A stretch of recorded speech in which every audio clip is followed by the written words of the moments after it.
Bacteria single celled organisms होते हैं जो हर जगह पाए जाते हैं।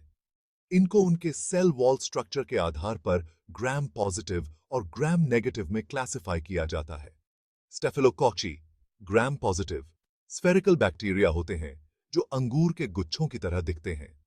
हालांकि कई स्ट्रेन्स हार्मलेस होते हैं, लेकिन कुछ इन्फेक्शन पैदा कर सकते हैं जो माइनर स्किन इश्यूज से लेकर निमोनिया और सेप्सिस जैसी गंभीर स्थितियों तक हो सकते हैं। स्टैफिलोकोक्ची तरह तरह के एनवायरनमेंट्स में पनपते हैं। इनमें ह्यूमन बॉडी और एक्सटर्नल सर्फेसेस शामिल हैं। ये स्किन और म्यूकस मेम्ब्रेन्स पर नॉर्मल फ्लोरा का हिस्सा होते हैं और वार्म, मॉइस्ट एरियाज जैसे नाक और बगल को पसंद करते हैं। अगर स्किन टूट जाए या इम्यून सिस्टम कमजोर हो जाए तो ये बैक्टीरिया ऑपर्चुनिस्टिक पैथोजेंस बन सकते हैं। स्टैफिलोकोक्ची हॉस्पिटल्स, स्कूल्स और घरों में अक्सर छुई जाने वाली सर्फेसेस पर भी पाए जाते हैं, इसलिए रेगुलर क्लीनिंग बहुत जरूरी है। कंटामिनेटेड फूड, खासकर हाई प्रोटीन आइटम्स, अगर ठीक से हैंडल न किया जाए तो फूड पॉइजनिंग का कारण बन सकता है। सिंपल हाइजीन प्रैक्टिसेस से स्टैफिलोकोकल इन्फेक्शंस के रिस्क को काफी हद तक कम किया जा सकता है। स्टैफिलोकोक्ची को उनके अंगूर के गुच्छों जैसे क्लस्टर्स की वजह से माइक्रोस्कोप के नीचे पहचाना जा सकता है।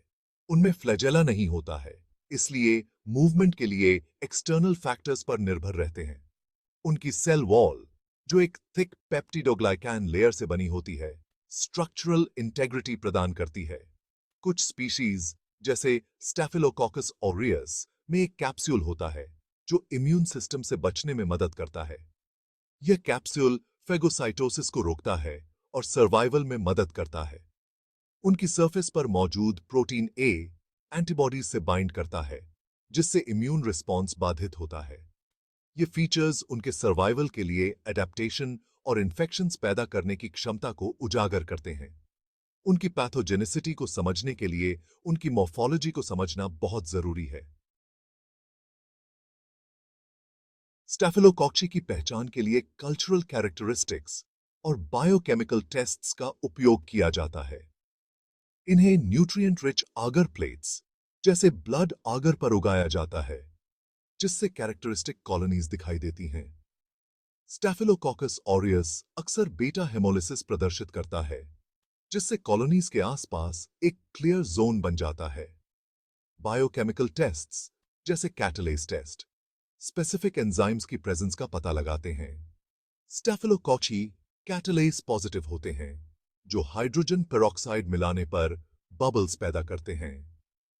कोएगुलेस टेस्ट स्टैफिलोकोकस ऑरियस को अन्य स्पीसीज से अलग करता है। अन्य टेस्ट्स जैसे डीएनएज और mannitol fermentation tests specific species को पिन पॉइंट करने में मदद करते हैं। एक्यूरेट आइडेंटिफिकेशन से अप्रोप्रिएट ट्रीटमेंट और इन्फेक्शन कंट्रोल में मदद मिलती है। यह जानकारी लैबोरेटरी डायग्नोसिस और हेल्थ केयर स्ट्रैटेजीज के लिए बहुत महत्वपूर्ण है। जानकारी स्टैफिलोकोक्ची ऑपर्चुनिस्टिक पैथोजेंस होते हैं, जिनमें कई तरह के वायरुलेंस फैक्टर्स होते हैं।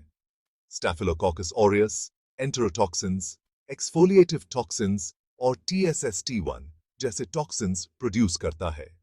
एंटेरोटॉक्सिन्स फूड पॉइजनिंग का कारण बनते हैं, जबकि एक्सफोलिएटिव टॉक्सिन्स से staphylococcal scolded skin syndrome SSSS होता है।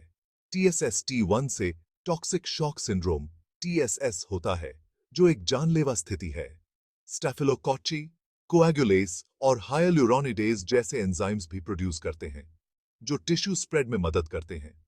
इन्फेक्शंस में मामूली स्किन इश्यूज से लेकर निमोनिया और सेप्सिस जैसी गंभीर स्थितियां शामिल हैं। गंभीरता इन्फेक्शन लोकेशन, पेशेंट हेल्थ और बैक्टीरियल स्ट्रेन पर निर्भर करती है। लक्षणों को पहचानना और तुरंत मेडिकल अटेंशन लेना बहुत जरूरी है। उनकी पैथोजेनिसिटी को समझने से प्रिवेंशन, डायग्नोसिस और ट्रीटमेंट में मदद मिलती है। इफेक्टिव मैनेजमेंट से स्टैफिलोकोकल इन्फेक्शंस के आउटकम्स में सुधार होता है। अब बात करते हैं स्ट्रेप्टोकोक्की की। ये बैक्टीरिया भी ग्राम पॉजिटिव होते हैं, यानी ग्राम स्टेनिंग में ये भी पर्पल या ब्लू कलर के दिखाई देते हैं। ये बैक्टीरिया अलग अलग जगह पाए जाते हैं, जैसे कि ह्यूमंस और एनिमल्स की रेस्पिरेटरी ट्रैक्ट, स्किन और माउथ में। मॉर्फोलॉजी की बात करें तो ये बैक्टीरिया राउंड शेप के होते हैं और चेन्स में अरेंज होते हैं। इमेजिन करो मोती माला की तरह। ये चेन्स शॉर्ट भी हो सकती हैं और लॉन्ग भी। इनकी शेप और अरेंजमेंट की वजह से इन्हें माइक्रोस्कोप से इजीली आइडेंटिफाई किया जा सकता है। नेक्स्ट सेक्शन में हम इनकी एंटीजेनिक क्लासिफिकेशन के बारे में जानेंगे, तो बने रहिए। स्ट्रेप्टोकोक्की बैक्टीरिया की अलग-अलग स्पीसीज हैं। इन्हें आइडेंटिफाई करने के लिए साइंटिस्ट्स ने एंटीजेनिक क्लासिफिकेशन डेवलप की है। इसमें बैक्टीरिया के सेल वॉल में प्रेजेंट कार्बोहाइड्रेट्स के बेसिस पर इन्हें ग्रुप्स में डिवाइड किया जाता है। ये ग्रुप्स ए से जेड तक होते हैं। For example, group A streptococci, जिसको स्ट्रेप्टोकोकस पायोजेनिस भी कहते हैं, थ्रोट इन्फेक्शंस का कॉमन कॉज है।